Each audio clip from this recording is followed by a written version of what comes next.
So I'll be talking about something which is obviously making waves in ophthalmology because our science is so much image-based. We have lots of things which can be done with images and with, especially with the IL-powered calculations and so many things in the field of retina, in the field of glaucoma. And obviously, pediatric ophthalmology has all diseases which are there in the adults. But so any technique, as we know, artificial intelligence is any technique that enables computers to mimic the human mind. So artificial intelligence, we know, is not new. It was there. All these movies are an example of this, that it has been existing for years together. For pediatric ophthalmology, we have had several studies, several applications, several algorithms which have been developed related to ROPs, pediatric cataracts, strabismus, for vision screening, visual rehabilitations. And again, most of them are based on ophthalmic image analysis, which could be slit lamp images, which could be fundus images, and certain visual rehabilitation programs, which are based on other computer-based applications. We have to understand that in pediatric ophthalmology, the visual development occurs till 7 to 8 years of age. That's a very, very prime period of visual development. And any disease which affects the child eye in this period is going to lead to loss of amblyopia if not treated properly at that point of time. And these ophthalmic diseases which are affecting the children, their prevalence, their diagnosis, their treatment, their presentation is not exactly, the diseases spectrum is the same, but their presentation and all the other things are not the same as that for an adult eye. Even for congenital glaucoma and for congenital cataract, as Sir showed initially itself in the first presentation, retinal imaging also differs a lot because adult will cooperate, child will not cooperate. When we are doing it under GA, when we are doing it any OCT, anything, any image capture under GA, again, we cannot make the eye move in all directions. It's not possible to get exactly coaxial images. So all those problems which are there when we are capturing images for these people. Also the fundus for the vessels and segmentation in the fundus, especially when we're doing the images for the ROP, is also very different, and the classification is comparatively difficult as compared to that for an adult vasculature of the retina. Also, the next set of problems is we usually get one exam. We don't get to do multiple exams as we can do in an adult, because we cannot every time subject the child to repeatedly for examinations under anesthesia for this purpose alone. So stronger reliance is done on the objective exams rather than the subjective exams in these cases. Children attention span for for more senior children or for school-going children, again, their behavior is unpredictable and lots of examinations may be required. So if we are able to get good tools, good algorithms, good apps through AI, that will cut short our work, that will cut short the GA time as well as the GA exposure, and overall improve not only the pediatric eye health but also the overall health of the child. So this is what we are looking for when we are trying to develop tools or algorithms for AI in pediatric ophthalmology. But most of these tools still need a clinical validation prior to the time when they can be deployed in patients. Let's talk about AI in ROP. So potential is there in improving the ROP care, in the efficiency, accuracy, and the objectivity of the diagnosis, as well as for monitoring and the risk prediction of the cases which will develop the plus disease. As well as, but there are barriers. Barriers, as I said, there is a lot of variability in the examiner labeling one disease as a particular class of these, because every time the examiner is not capturing images for a screening. And also the total number of examiners who are actually well-trained is relatively less compared to a general ophthalmologist. So at present for ROP, there are 4 main computer-based diagnostic systems. One is the ROP tool, one is the image-based multi-skill analysis, one is a vessel map, and one is a computer-based, again, analysis of the retinal images. So these are the various studies which have been done, which have developed these algorithms, and which have tried to assess what is the efficacy, what is the sensitivity and the specificity of these tools. So most of the tools are capturing the retinal vasculature, and they're giving it a vascular severity score, which is basically used to compare and give it the grading of the ROP severity score based on that. And this is basically supervised type of machine learning.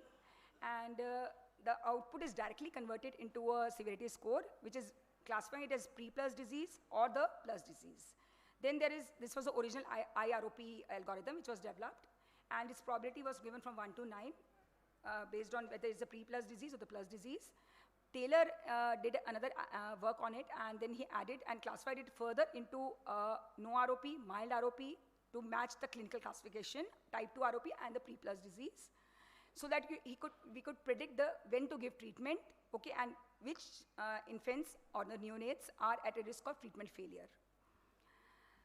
But this requires to have the accuracy of almost 95% for this type of ROP apps, is that you have to have a good vascular tortuosity between the arteries and the veins. That has to be captured, and a very wide field of view has to be captured.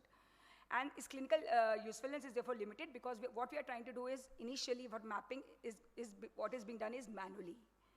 And again, as I said, the number of experts who are doing and trained for this are very relatively few, so obviously the sample size who is actually doing the manual work is very less. So obviously the detection of ROP versus no ROP, the sensitivity and specificity is very high, although the sample size is less, so hence clinical application of this is still pending. So this is one of the tools which shows how it goes about. So first of all, it checks for the pupil size, then it checks for the rubiosis, then it checks for the vascular status, and then finally it gives what is the zone or what is the stage of the disease, and whether it is a pre-plus or the plus disease. And then another two DL models which have been developed, whether the children have with ROP, they need treatment. This is an add-on in this besides the screening tools. This is will also help whether they need treatment or not. And then they can also determine the treatment options for the children who actually need treatment. What is the treatment to be given? Then let's talk about the pediatric cataracts. Now, pediatric cataracts, again, diagnosis requires expertise, especially for neonates. And again, the pediatric ophthalmologist number is relatively very, very less as compared to the total number of ophthalmologists in the world. And experts are usually concentrated in the specialized centers, as obviously Sir was from a specialized center. And hence, rural coverage is very, very less. So this lack of accessibility is very challenging, and maybe if we are able to develop something in the field of pediatric cataracts, it will be very good as an AI tool. So there are several tools which have been developed. One is a CZ Cruiser, which is basically measuring 3 main functions. It makes the diagnosis based on the slit lamp images, then does the risk stratification of those images, whether this cataract needs to be treated or not, and then gives the treatment suggestions. So automatically crops the images which are there from the slit lamp and tells whether there is presence of cataract or not, what is the grading of the cataract, and then gives a treatment recommendation whether the child requires surgery or can be followed on a non-surgical basis. And however, the real-world diagnostic accuracy of this is much, much lower than that of the actually experts. This is obviously because of the problems which we face with the children. We are not able to capture good slit lamp images. Eyelids and eyelashes come in between despite our best efforts to capture the images. And also, if the reflective image is not centered directly on the visual axis, again, the quality of the image goes down. And so the segmentation which is done by the AI development, machine learning, goes haywire. Another app which has been developed is for the post-pediatric cataract surgery patients to predict the 2 most common post-operative complications which we have in after pediatric surgery is the IOP, the secondary glaucoma, and the lens growth, or the PCO, as we call it in our clinical terms.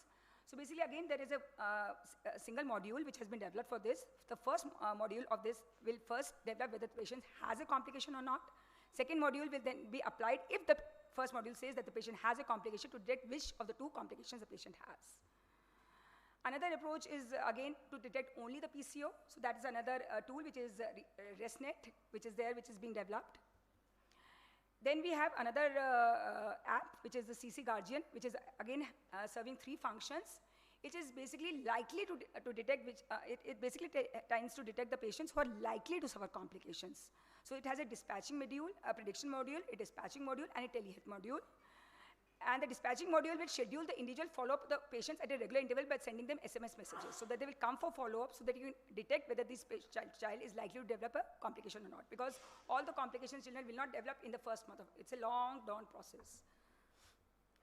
So dispatching module usually determines a follow-up schedule, as I said, and patients can complete the regular follow-up examinations in their primary health settings. They need not visit the tertiary center where they got their surgery done. So this is the advantage of this tool. And these are all the links which are there for how to upload your images for that tool sitting at the periphery. AI also has been used for detection of other pediatric eye diseases like myopia, strabismus, ptosis, by using a convex deep learning module. And the detection rate for this was 0.84% sensitivity for myopia. For strabismus was 73%, and for ptosis is almost 85%. For strabismus, the prognosis in the treatment is important And as a result, there are various tools which have been developed, again, by taking the facial pictures, by taking the 9-position gaze pictures, and by using mobile apps or by using the other cameras. And a CNN network has been developed which takes these facial features as well as the ocular fixation from all the 9 gazes. And based on these eye tracking data is taken, or we can take the retinal birefringence scanning is done, which has a better sensitivity and specificity, which will then again be used to create a segmentation modules on each individual image. And these images are then classified based on the neural networks. Another tool is which is using only the Hirschberg test images, or the light reflection test as we call it. And this has if it works well, it will have a very wide application at the rural areas also. And it will be like finding a needle in a haystack amongst all the images. It will be very, very helpful. Like if we have so many images and if this tool works well, we'll be able to actually see which children actually are having strabismus and require immediate referral to the hospital for their further management. Then there is another tool which is measuring the versions. Version estimation application is there. Basically, it shows both the eyes are captured immediate at one go, and that is fed into the box, which is a predict eye version box. Then the training box basically predicts the eye version and gives it a corresponding confidence score, which is given at the bottom. So this is how it works. Guided backdrop, then it creates a cam image, and then this guided cam image gives the score. Then we have also been, as I already mentioned, it is being used for the diagnosis of strabismus, myopia, and it also used in the diagnosis of basic vision screening tool for detecting whether the child is having some visual acuity deficit or not. And that is very, very important for us because lots of children come to us at a later age, maybe at the age of 16 or 17 when they are first diagnosed with amblyopia, especially for the anisometropic amblyopias. So in this, we have a decision tree, which is an MLI classifier based. Can you just put that timer off? Yeah. So there's a classifier based on video frames that is basically combining the Bruckner's pupillary red reflex and an eccentric photorefraction tool. So these two video images are taken, and that is the basis which is used for detecting whether the child has a refractive error or not. So this is a dive version for this tool, which is then we have the role of AI in reading disabilities. So 10% of children have reading disability which goes undiagnosed, and abnormal eye tracking is important. Is an important aspect of this, and this can be again picked up by using certain SVM-based applications based on AI. And these testing, although have been done older children who are above the age of 9 to 10 years, and that is not the age when we need to actually detect these reading disabilities. It has to be picked up at an earlier age. So application of these reading disability tools in an early age is still pending. Then we have the amblyopia. We have a CANA tool, which is come for amblyopia. Basically, it is using the diagnostic criteria given by the APOS referral criteria. And based on this, it is trying to detect the amblyopogenic risk factors. And 5 ARF risk factors have been used in these. And if any of these 5 exceed the prescribed thresholds which are given by this AI tool, the image is flagged as ARF positive, else it is predicted as AR with a risk of 0. So that does not require any much of specialized instrument in this. This is low cost, can be used in the periphery, can be used in the rural areas, and patients can even test themselves at home as a preliminary screening tool. The limitation is, again, the tool has been developed based on a very small sample size, and if there is an extreme variability in the pupillary size, then the prediction of the refractive error and the media opacities will not be very good with this. And also, astigmatism will cause an eccentric photorefraction, and again, then the prediction value will go down. Then there is something called as a digital pill for amblyopia, which is basically the third part which is the phase 3, which is the AI-based monitoring, which is basically what we are doing is like we have started giving home treatments for amblyopia, both in the form of dichoptic therapies as well as patch therapies. So it is basically the phase 3 of this is an AI-based feedback or a digital pill, as we call it, where emotional expressions, the patterns of eye blinks, eye closures are picked up by this tool while the patient is doing therapy and after that also. And this shows, by detecting changes in these patterns, in any of these variables, it captures the patient's attention monitoring. So how much work did he actually do on that amblyopia therapy which we had given to the patient. So it gives the feedback to the patient directly there and then itself, and also alters the caregivers and gives them the sort of an alarming signal that the therapy is not being done properly. Okay? So, and then this is a positive feedback as well as a negative feedback mechanism for improving your compliance to the therapy. Then we have a stereo vision. As we all know, stereo vision, we have the basic stereo vision tests which are there in our armamentarium, which are used obviously in our clinics as a pediatric ophthalmologist. This is a mobile-based app, which is innovative screening solution for testing for amblyopia, stereopsis in amblyopia. And it is basically based on the principle of anaglyphic random dot stereograms. Again, several adjustable parameters are there, and this actually is better than other tools, which outperforms the classical anaglyphic random dot stereograms for ambulatory conditions. And therefore, again, it has a role in the telemedicine, in the home screening, and obviously in the integration in the basic hospital services as well.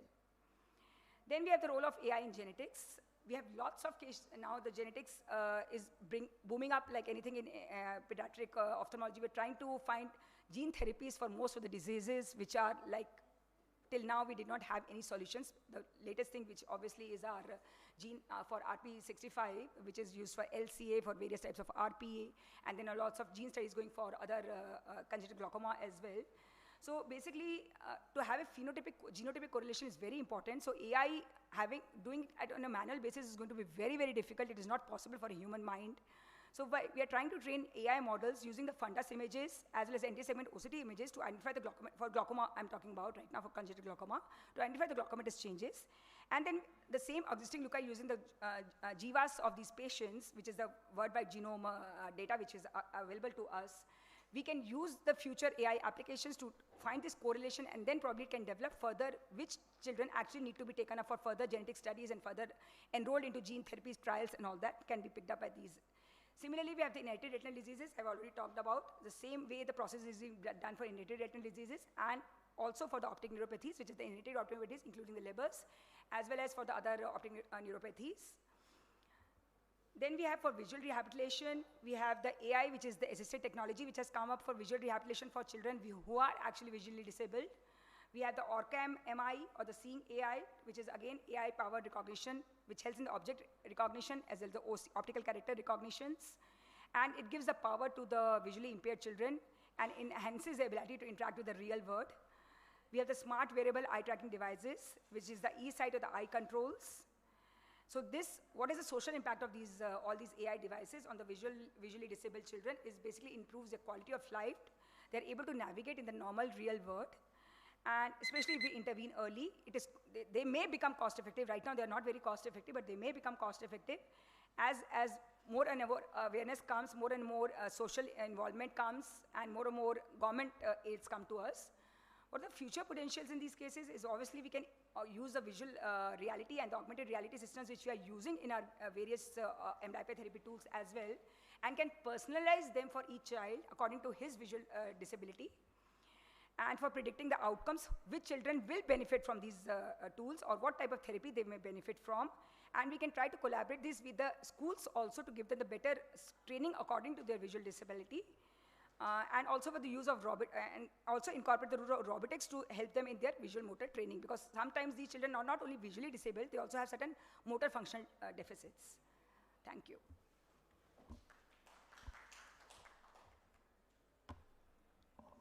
I think the other two speakers have not come, but the topics can be taken up. So if anybody has any questions related to MLIPA or on my talk itself, we can take those questions.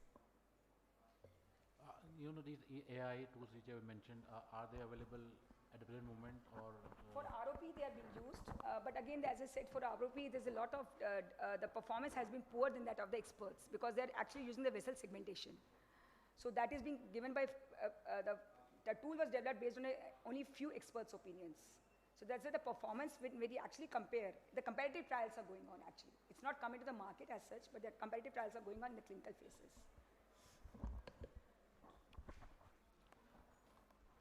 CZ Cruiser and for the cataract, they are available. The websites which I showed for the cataracts, they are available.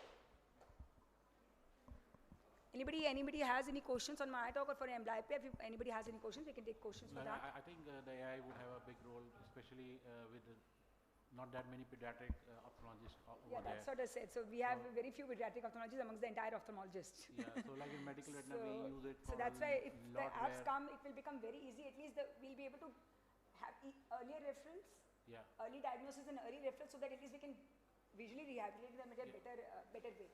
I think it would at least take out the normals from the abnormal and say, okay, abnormal, these are normal, and these need better. Yeah, that's what I said. So school screenings, rural health screenings So everywhere will be, so that's why I said, no, certain conditions, their tools are giving sensitivity of almost 80%. For ptosis, for strabismus. So even the optometrist can use these tools? No, no. This can be sometimes done by even by Anganwadi workers. It's basically capturing images. It's only the quality of images has to be good for that AI to decipher them as normal or abnormal. That is the basic function of an AI. AI works on that only. It will classify the image as normal or abnormal.